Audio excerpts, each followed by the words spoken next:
Shalom Ouvracha, mes chers amis. Et on se pose la question souvent, et comment va-t-on se battre et mettre à néant le Satan, le Yetzer Hara? Ok? Ça, on sait très bien que chacun il a tous les jours ses difficultés et on veut savoir comment se battre contre lui. Alors déjà, la première chose à faire, c'est déjà de s'enlever, c'est-à-dire de s'enlever tous les accès à la possibilité du Yetzer Hara. Chacun il a un Yetzer Hara, il sait de s'enlever l'accès. Pourquoi? Parce qu'il y a des moments où il est bien, donc il peut se battre contre le Yetzer Hara, il dit bon, je m'en fous. Mais il y a des moments où il est un peu down comme ça, il est fatigué, machin. Et donc pour ces moments-là, il faut se limiter, c'est-à-dire qu'il ne faut pas se battre contre le Yetzer Hara. Il n'y a pas à se battre contre lui, il faut se l'enlever, il faut se le barricader, se mettre des barrières. Si quelqu'un il a un téléphone, il faut absolument qu'il mette des filtres, et que ce soit des vrais filtres, pas des filtres à 2 balles, et qu'il soit sûr qu'il ne rentre pas, parce que sinon il y a un moment où un homme il est faible, un moment il est faible. À Gave, une fois, ils avaient demandé un... Je ne veux pas mentionner son nom, parce que c'est un grand sadique que tout le monde connaît, que tout le monde vénère. On va dire, ah venez, on vous donne un téléphone portable. Et il dit, non, je veux pas de téléphone. Il dit, mais pourquoi Vous êtes un grand rat? Il dit, pourquoi on n'est pas des hommes? Je vous parle d'une grande sommité. Une grande sommité que tout le monde connaît. Il dit, je suis pas un homme. Je veux pas de téléphone. Ouais, j'ai pas de problème. Je veux pas rentrer les tsars chez moi. Maintenant, de savoir comment se battre contre les tsars. Pour se battre, il faut savoir c'est qui ton adversaire. Pourquoi est-ce que dans le monde, on investit énormément, par exemple pour le Mossad, ou le service secret, CIA, ou toutes ces choses-là? Pourquoi? Parce que avant de se battre, il faut savoir c'est qui ton adversaire. Si tu sais pas c'est qui ton adversaire, tu vas te battre avec qui?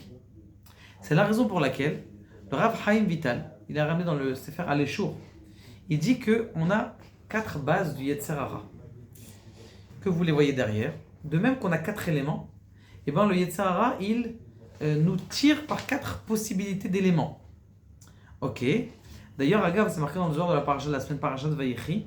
Il dit que lorsqu'un homme il meurt, en vérité, comment ça se fait que son âme elle s'en va? Il dit parce que chaque élément, comme il n'est pas rattaché par l'âme, il vient chercher ce qu'il a à prendre. Dans notre corps, il y a de l'eau. L'eau, elle vient reprendre, c'est-à-dire la force de l'élément de l'eau dans le monde. Elle vient retirer ce qu'elle a à prendre. Chacun, il vient prendre ce qu'il a à prendre. C'est à moi. Je reprends ce que j'ai à moi. Et donc, il reprend son corps. C'est quoi les 4 éléments? C'est l'eau, le feu, l'air et la terre. De même que ces 4 éléments, il y a 4 sortes de Yetzer Hara. La première sorte du Yetzer Hara, eh bien, c'est l'air. C'est quoi l'air? Vous allez me dire quel rapport Yetzer Hara, l'air, je vois pas. Réponse, l'air, c'est la parole. Et donc quelqu'un, c'est quoi l'air? Quelqu'un, il peut dire du Lashon Hara. D'accord? Le Lashon Hara, il faut savoir que c'est un Yetzer Hara spécial. Il y a un Yetzer Hara que pour le Lashon Hara. Lashon Hara ou le manque de reconnaissance, par exemple aussi, ça peut être considéré comme l'air. C'est ce Yetzer Hara de l'air. Et le Yetzer Hara du feu, c'est la gava. Moi, je suis musclé, je suis en beau, je suis... Tarakol, regarde-toi de l'avion, on ne voit même pas sur la carte. Ah, mais je suis musclé, je suis fort, c'est moi qui ai fait que... On peut trouver... ça, c'est la gava, donc là, l'orgueil. Troisième, c'est l'eau. C'est quoi l'eau?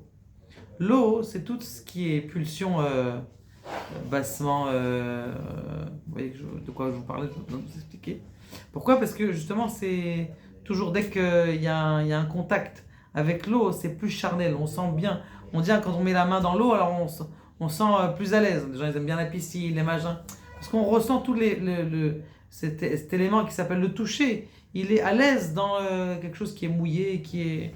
Donc ça fait référence à l'eau, donc le Yetzer Hara des Harayot, des mauvaises mœurs. Le quatrième, qui est en vérité le plus pire, le plus grave, c'est la terre. C'est quoi la terre? C'est la dépression.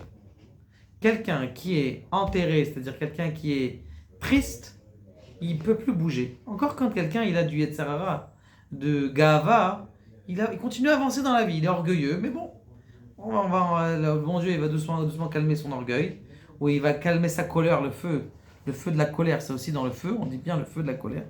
Mais au fur et à mesure du temps, un homme il peut s'arranger, mais quelqu'un qui est déjà enterré, il est déjà dans la tombe, il est dans la terre.